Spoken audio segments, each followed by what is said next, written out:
Nagsimula ang kwento sa isang dungeon kung saan biglang nagising ang ating bida, si Raita, na tinatakot ang isang batang babae na sumusuri sa kanya. Iniisip niya kung tao ba talaga siya, nagtataka kung bakit ang isang slime ay maghuhulog ng isang tao, dahil kadalasan ay bean sprout lang ang ibinabagsak nila, at si Raita ay nalilito sa kanyang sinasabi. Ipinakilala ng batang babae ang kanyang sarili bilang si Emily, at nagpasya siyang ipakita sa kanya kung ano ang ibig niyang sabihin, lumaban sa isa pang slime na nakatama sa kanya para sa kalahati ng kanyang HP, ngunit dinurog niya ito gamit ang kanyang higanteng martilyo. Habang nawawala ang slime, naghulog ito ng isang bangkos ng bean sprouts, at nalito si Raita sa nakita.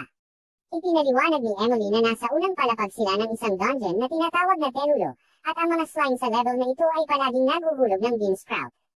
Sa katunayan, lahat ng bagay sa mundong ito ay isang drop mula sa isang halimaw. Nagpapatuloy sila sa paglalakad sa dungeon, at nagtataka si Raita kung nasa Earth pa siya. Si Emily ay pumatay ng isa pang slime, at nagtataka si Raita kung bakit hindi niya pinapatay ang iba pang mga halimaw. Sinabi sa kanya ni Emily na mayroon lamang mga slime sa unang level, at na siya ay masyadong mahina para pumunta sa level 2. Dinala niya siya sa isang status board, na ipinaliwanag niya na ito ay maaaring magpakita ng kanyang mga estatistika. Nakikita nating level 3 pa lang siya, at mukhang medyo katamtaman ang kanyang mga estatistika. Iniisip ni Raita na ito ay tulad ng isang video game, at napansin niyang may pangalawang pahina. Ipinaliwanag ni Emily na ipinapakita nito ang kanyang drop status, na tumutukoy sa dami ng mga drop na makukuha niya mula sa ilang partikular na uri ng item.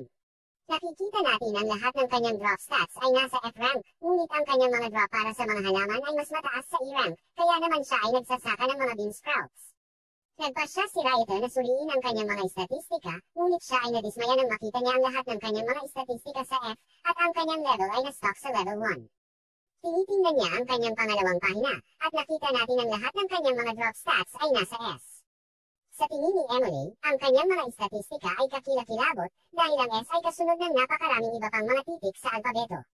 Ngunit sa tingin ni Raita, ang S ang kadalasang pinakamataas sa mga laro, kaya nagpasya siyang subukan ito. Naghahanap siya ng sandata, at inaalok sa kanya ni Emily ang kanyang hammer. Ngunit ito ay masyadong mabigat para sa kanya, kaya binigyan siya ni Emily ng isang sibat na kawayan sa halip. Lumapit sa kanila ang isang slime, at nagpupumiglas si Raito laban dito, ngunit kalaunan ay nagawa niyang tapusin ito. Ang slime ay nag-drop ng isang malaking halaga ng bean sprouts, at si Emily ay hindi makapaniwala, dahil hindi pa siya nakakita ng ganoong kalaking drop, na nagpapahintulot kay Raito na kumpirmahin ang kanyang mga hinala. Biglang tumunog ang tiyan ni Raita, at nagpasya si Emily na ipagluto siya ng pagkain. Nagluluto si Emily ng ilan sa mga bean sprout na nakolekta nila. Nalaman ni Raita na masarap ang kanyang pagkain, at sabik niyang nilalamon ito. Inabutan niya ito ng isang tasa ng sopas upang subukan, ngunit nagulat siya nang magsimula itong maluha. Iniisip niya na maaaring iyon ang sabaw, ngunit tiniyak sa kanya ni Raita na ito ay mabuti, at naaalala lamang niya ang kanyang nakaraang buhay. Naaalala niya kung paano siya nagtatrabaho ng walang kapaguran, kumakain lamang ng malamig na pagkain sa convenience store. Hanggang sa kalaunan, sobrang napagod na siya, at ang huling naalala niya ay ang paggising niya doon. Niyakap siya ni Emily, pinatahan siya sa pagsasabing lahat ng pagsisikap niya ay magbubunga. Pinasalamatan siya ni Raita, at sa tingin niya ay dapat siyang maghanap ng matutuluyan, kaya sinabi sa kanya ni Emily ang tungkol sa bayan kung saan siya makakahanap ng matutuluyan. Nalaman ni Raita na natutulog si Emily sa dungeon, dahil hindi niya kayang bumili ng sarili niyang lugar, ngunit hinayaan niya itong panatilihin ang sibat ng kawayan habang umaalis siya. Nakarating si Raita sa bayan, at higit siyang natututo tungkol sa mundo, nalaman na ang kanilang pera ay tinatawag na pilos, at nagawa niyang ibenta ang kanyang bean sprout sa halagang 200 pilos. Nalaman niya na ang isang average na pagkain ay nagkakahalaga ng humigit kumulang 500 pilos, at ang tuluyan ay nagkakahalaga ng 2,000 para sa isang gabi. Sinimulan niyang patayin ang mga slime sa dungeon, ipinagpalit ang lahat ng bean sprout niya para sa pera, at pagkaraan ng 3 araw, dinala niya si Emily sa isang bahay na inuupahan niya. Medyo sira na ang bahay, ngunit iniabot ni Raita kay Emily ang mga susi, na sinasabing para sa kanya ang tirahan. Nalaman natin na nagkakahalaga ito ng 20,000 pilos sa isang buwan, at nagsimulang magpanik si Emily, ngunit tiniyak ni Raita sa kanya, sinabing sasagutin niya ang lahat ng upa. Hindi matanggap ni Emily ang ganoong kilos, ngunit sinabi ni Raita na pinasasalamatan niya siya para sa sopas na ginawa niya sa kanya. Napansin ni Emily ang mga paltos sa kanyang kamay, at ang mga bag sa ilalim ng kanyang mga mata, at sa huli ay hiniling niya sa kanya na tumira sa kanya, na gustong ipagpatuloy ang paggawa sa kanya ng pagkain. Ipinagpalit ni Raita ang kanyang bean sprout sa Swallow's Gratitude. At namangha ang dalaga sa counter na si Ursa sa dami ng dala niya.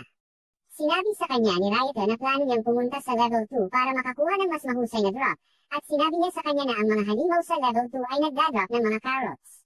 Binanggit niya ang isang bagong dungeon na tinatawag na Nahonium, at ang grupong Neptune, ang pinakamakapangyarihang grupo sa Sikro ay nag-iimbestiga dito. Nang umalis si Rayta, sinubukan ni Erza na yayain siya ng date, ngunit sa huli ay tinanggihan niya ito. Umuwi si Rayta sa bahay at namangha siyang makita itong walang dumi. Dinalhan siya ni Emily ng mainit na tuwalya at isang tasa ng tsaa. Hinihinok niya itong magpahinga, ngunit sinabi nito sa kanya na natutuwa siya sa trabaho. Binanggit niya ang Nahonium sa kanya, ngunit sinabi ni Emily na narinig niya na ito ay walang silbi, dahil wala itong mga drop. Nagpa siya si Rayta na tingnan ang dungeon para sa kanyang sarili. Naglalakad siya sa parang yungib na lugar, at may lumitaw na skeleton. Inaatake siya nito ngunit hindi tumama, nataman ang isang kolong sa tabi niya at dinurog ito. Umaatake si Rayta, ngunit ang kanyang sibat ay inilunsad sa tadyang ng skeleton. Sa kabutihang palad, isang kolong sa likod ng skeleton ang bumagsak sa ibabaw nito, at paulit-ulit itong sinasaksak ni Rayta habang nakatim. Ang skeleton ay naghulog ng isang kumikinang na buto, at habang kinokolekta ito ni Rayta, narinig niya ang isang boses na nagsasabi sa kanya na tumaas ang kanyang max HP. Sinuri ni Rayta at Emily ang status board, at nagulat sila nang makitang naka-level up ang kanyang HP sa C rank. Nasa sabik si Emily dito, at nagsimulang pumatay si Rayta ng mas maraming skeleton. Dinala niya si Emily, at nalaman nila na ang mga pinapatay ni Emily ay hindi naguhulog. Hindi rin siya makakakuha ng mga buto mula sa mga pagpatay ni Rayta, kaya napagpasyahan ni Rayta na ang Nahonium ay sigurado na isang stat-increasing dungeon na para lamang sa S-ranks. Pauwi, habang kumakain, sinabi ni Rayta kay Emily ang tungkol sa plano niyang pumunta sa level 2 ng Telulo. Nag-alala si Emily, at sinabihan siyang huwag maging padalos-dalos, kaya nangako siyang babalik siya pagdating ng gabi. Sa dungeon, nilalabanan ni Rayta ang isang slime sa level 2. Tinamaan siya ng slime, ngunit halos hindi siya napinsala, salamat sa kanyang bagong S-rank HP stats. Kalaunan ay napatay niya ang slime at naghulog ito ng malaking carrot. Lumapit sa kanya ang isa pang slime, ngunit bago siya nito maatake, napatay ito ng bola ng apoy. Naghulog din ito ng carrot, ngunit mas maliit ito kaysa sa kay Rayta. Tatlong lalaki ang lumabas mula sa paligid para kunin ang carrot. Kinukot siya ng tatlo, at iniskan nila siya gamit ang isang device. Nakitang level 1 pa lang siya, kaya tumawa sila at umalis. Naiirita si Rayta, nang biglang may sumulpot na babae sa likod niya. Siya ay may kakaibang damit, at nakikita natin na mayroon siyang mga tainga ng kuneho. Tinanong niya si Rayta kung siya ba talaga ang level 1, sinasampal siya sa ulo, at sinasabi kung gaano siya napupuot sa mababang level. Si Rayta ay walang natatanggap na pinsala, at ang batang babae ay nabigla dito, kaya siya ay lumayo na nalilito. Pabalik sa bahay, namangha si Emily sa laki ng mga carrot, sinabi sa kanya ni Rayta na nakakuha siya ng 8,000 kilos para sa kanila sa Swallow's Gratitude, at sa tingin niya ay yayaman siya. May kumatok sa pinto, at nakita ni Rayta ang babae kanina. Huli niya itong hinampas sa ulo, sinabi ulit na ayaw niya sa mababang level. Nang walang reaksyon mula sa kanya, nagsimula siyang kumilos ng kakaiba, at ipinagtapat niya ang kanyang pagmamahal sa kanya. Tinanong ni Emily si Rayta kung sino ang babae. Hinampas ng babae ang ulo ni Rayta, ngunit hindi siya kumitibo. Kinalagkad niya ang isang bystander sa kanilang pintuan, at ganoon din ang ginawa sa kanya, agad siyang pinabagsak. Tinanong niya kung bakit hindi ito nangyari kay Rayta, at sa palagay niya marahil ay dahil sa kanyang S-rank HP. Tinanong niya siya kung bakit siya dumating, at inilabas niya ang isang malaking carrot mula sa kanyang damit. Naalala ni Rayta ang pagbagsak ng isang carrot nang umalis sila sa dungeon, at kinuha ng batang babae ang carrot sa sandaling ito ay nahulog. Sinabi niya kay Rayta na gusto niya ng higit pa, at nasa sabik siya nang nakita niya ang lahat ng mga carrot sa bahay. Tinanong siya ni Emily kung gusto niyang kumain kasama nila, at ipinakita niya kung paano gumawa ng carrot noodles na may carrot sauce at sopas. Naglalaway ang dalaga sa kinalalagyan ng masasarap na pagkain, at umupo silang tatlo para kumain. Pinupuri ng batang babae ang husay ni Emily sa pagluluto, habang tinatapos nila ang pagkain, at umalis kaagad ang babae pagkatapos. Maingat na tinatahak ni Rayta ang ikalawang level ng Nahonium, determinadong lumakas. Nang biglang, lumitaw ang isang zombie, at buong tapang na inatake ito ni Rayta, ngunit naputol ang kanyang sibat na kawayan. Ginagamit ni Rayta ang kanyang mga suntok at sipa upang talunin ang zombie, at kinukolekta niya ang dinging na laglag nito. Ang kakaibang boses ay nagsasabi sa kanya na ang kanyang lakas ay nadagdagan ng isa.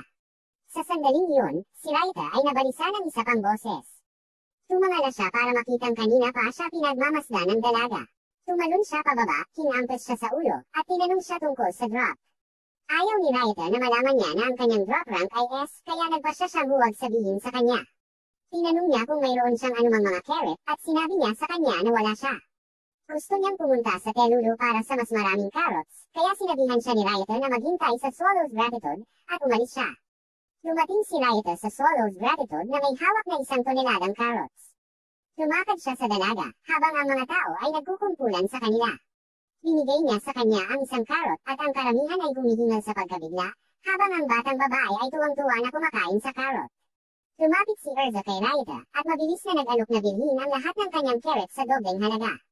Ipinaliwanag niya na ang pangalan ng batang babae ay Idkanas Leader at siya ay isang kilalang adventurer. Ang kanyang signature na karate chop ay tinatawag na Excalibur na may kakayahang hatiin ang malaking bato sa kalahati.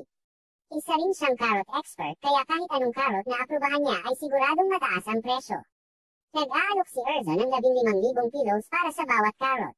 Namangha si Raita at sinubukang pasalamatan si Eve, ngunit humiling lang siya ng mas maraming carrots. Wala daw siya kaya sinubukan niya ulit itong hampasin pero pinigilan niya ang kamay niya. Huli siyang humingi ng carrots at ipinangako ni Raita na bibigyan pa siya bukas. Ito ay nagpapalungkot sa kanya, habang sa wakas ay umalis na siya. Sa Telulu Level 2, sinusuri ni Raita at Emily ang kanilang nakolekta. Nagpasya si Raita na tumingin muli sa paligid ng dungeon. May narinig siya sa paligid, kung saan nakita niya ang dalawang adventurer na nagpupumilit na pumatay ng slime. Sila ay napagod habang naglalakad ang kanilang kapitan. Mabilis nilang sinapir ang slime sa sahig, habang tinatapos ito ng matanda, kinukolekta ang carrot at sinabihan silang magpatuloy. Gusto ng kanyang mga kasama na magpahinga, ngunit pinagalitan sila ng matanda sa pagiging mahina,